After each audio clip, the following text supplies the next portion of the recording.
Hello, Eternum, and welcome to KOTT News, Eternum's #1 source for news. And this is the War Report.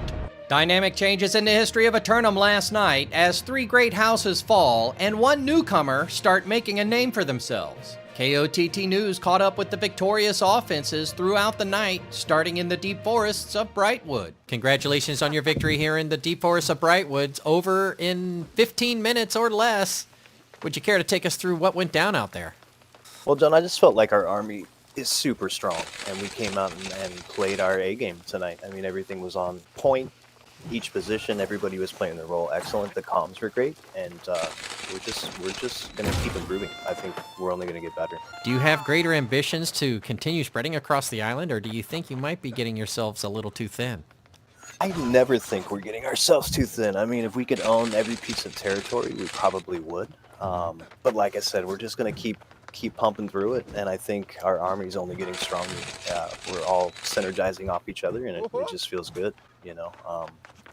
We have some tough competition all around the map, so it's gonna be interesting to see what happens going forward. But I think no matter what, we're ready for it. So.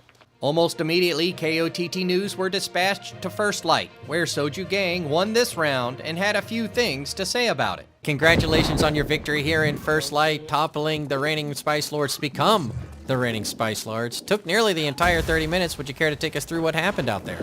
Yeah, it was actually a really crazy war. We had a 50-man roster from our own company, our beloved company of Soju Gang. A lot of us were not war experienced, so it was kind of a little rough there. They were keeping us out of the fort, a lot of nuking of our side, but eventually we ended up pushing them really hard to overtake the fort. A victory in the final minutes can really fill you with a lot of enthusiasm to celebrate, as your teammates up behind us are very anxious to do. Would you care to highlight any of their performances tonight? Anybody really stand out for you?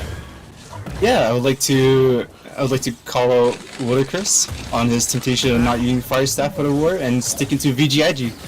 A new great house in the history books last night in Restless Shore as we caught up with pharmaceutical leaders to get their reactions. Congratulations on your victory here in Restless Shore, over in about 2 minutes. Would you care to take us through what happened out there?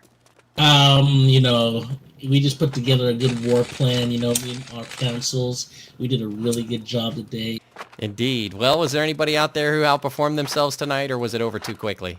I really got to give a shout out to Shooter, man. He really came off the Div 2 main there, and he really put the bow on those guys. He just did a great job, And I got to give a really big shout out to Snow the Gremlin. He's always, in there, not knowing what to do, but he did great today. He did really great today. Hey, I think the downfall of their that war was they just kept so many people at the gate at C gate.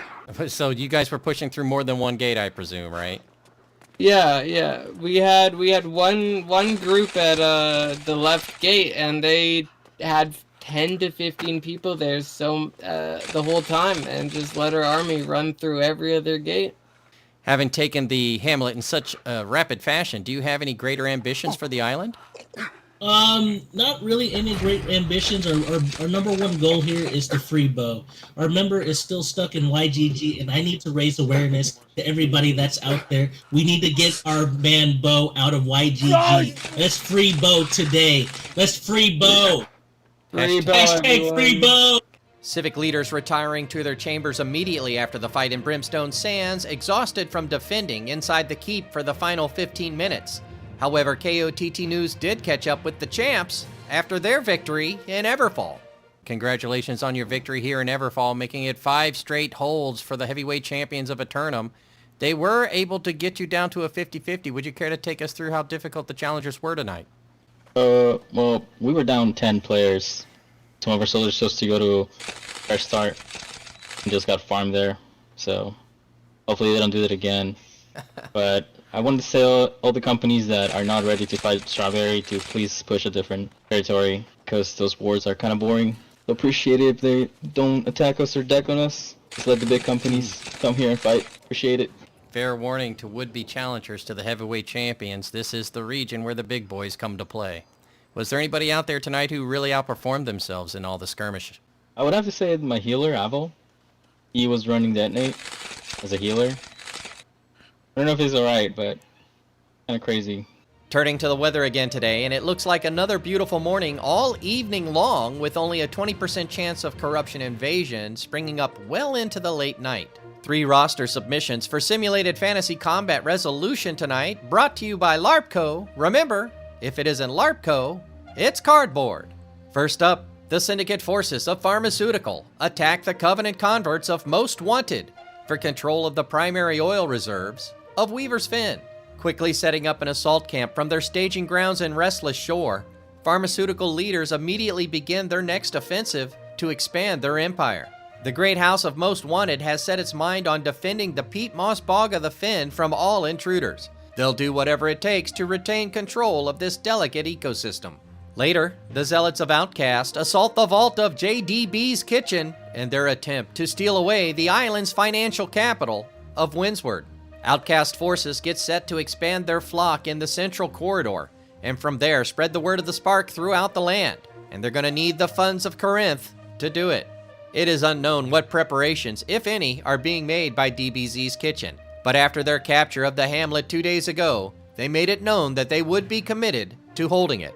In the Nightcap, the marauders of Tokyo Manjik's gang assail the syndicate members of Strawberry for control of the bamboo forest preserves and medicinal hot springs of Evanscale.